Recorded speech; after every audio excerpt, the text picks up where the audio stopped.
What if Goku had the Ikari form?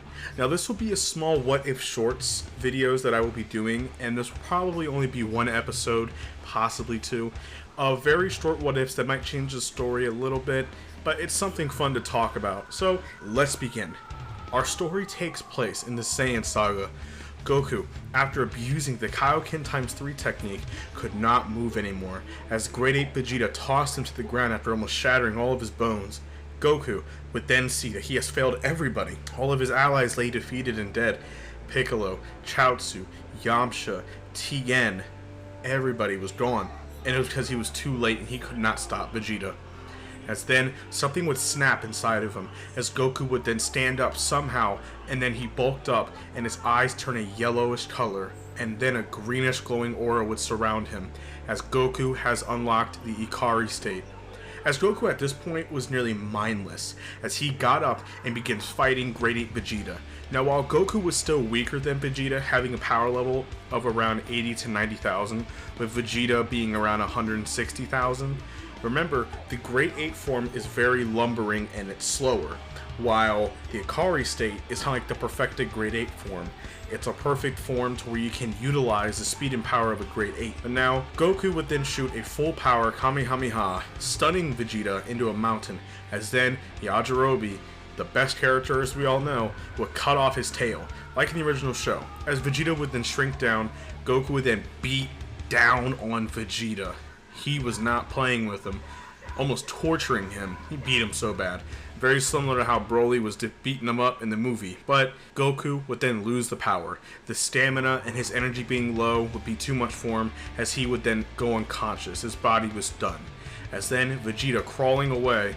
Krillin at this point, in the original show, he would chase him away and try and kill him with the Yajirobe's sword.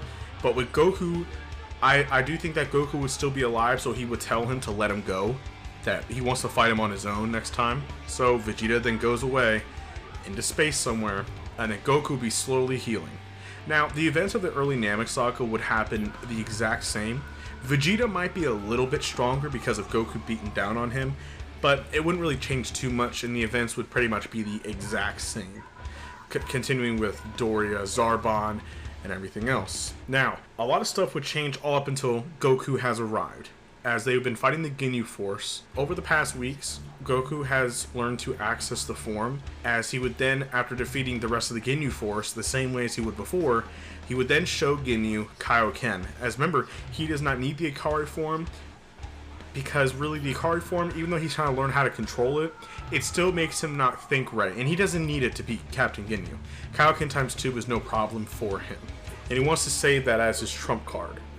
But now, the body switch would still happen, resulting in Goku being very injured and being in the healing chamber. Now, by the way, would Ginyu be able to use the Ikari state? No, he cannot. Because remember, he doesn't know how Goku's body worked, and he was way weaker than he was, as that was stated in the show. So he would not, he couldn't even use Kaioken, and he didn't even know Goku's techniques, so he didn't have time to learn in Goku's body. That might be a really good what if. Maybe I should do if Ginyu was able to keep Goku's body. Let me know in the comments down below about that one. But now, Ginyu at this point would soon be beat down by Vegeta, as in Goku would trick him by switching with the frog. So now, Goku's back in his original body, but he's beaten down pretty bad. As Goku was then thrown in the healing chamber, then the events of the Dragon Balls would happen as Vegeta tries to get some Z's, aka sleep.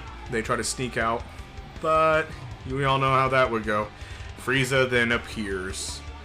Now, the events with Frieza plays out the exact same, with Vegeta getting beaten down, Dende dying like 40 times, and somehow surviving then. But then Piccolo would survive and come back from, and oh, also he does fuse with Nail as well, so it's not just Piccolo by himself. So the fight between Piccolo and Frieza goes the exact same way. It was a pretty grueling battle until Frieza turned into his third form, nearly killing Piccolo with his Death Beam spamming. As luckily, Vegeta would then nearly kill himself by shooting a beam through his chest, so Dende can heal him and he can cheat the plot system and get a near-death Zenkai. As with some talk, Dende agrees and he would heal him. As then, Frieza turned into his fourth form, as after a while later, Goku would then arrive, as Vegeta was at the hands of Frieza as he was being choked out. But he would drop him, as then Vegeta would then be crying, telling Goku about Frieza's past and, you know, what he did to the Saiyans. Frieza would then shoot a death beam, killing Vegeta the same exact way. Now, Goku, with anger in his eyes, he'd begin fighting Frieza. As pretty much the same fight goes down.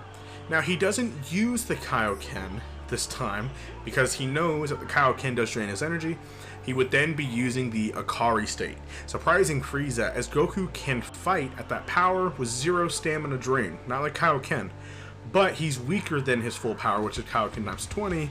His power level at the Ikari state, Goku's power level in base is 3 million, so 10 times boost. That means 30 million. But it is a lot stronger. It's like Kaioken times 10 for him, but it would not work out in the end because Frieza can just use 50% and it would not be enough. Goku would then lose the battle, even doing Kaioken times 20 Kamehameha like in the original show, but it was no use. So Goku, with the help of Piccolo, he was able to charge the Spirit Bomb, throwing it at Frieza, as they thought Frieza was dead.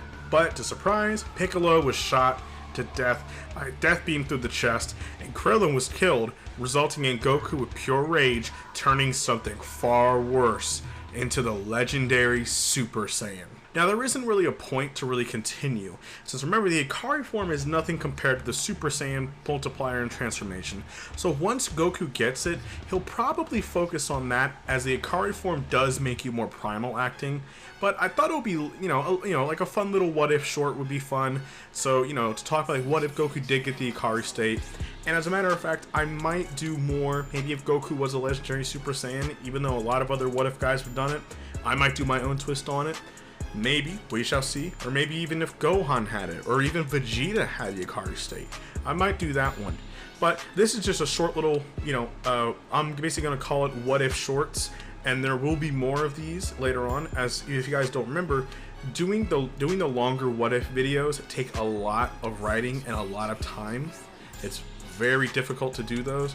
So doing what if shorts to keep you guys happy as then I release the really good stuff will help me out a lot. So anyway, I won't waste you guys more time. Thank you all so much for watching. I just noticed that I reached 20 subscribers as I'm doing this video, and my Ultra Instinct video has almost 130 views. That doesn't seem like really anything, but to me, as I just started a couple of days ago, it does mean a lot. And the comments that I've been getting of people saying how good I am and all that kind of stuff, the supporting comments, it means more than you guys can ever imagine.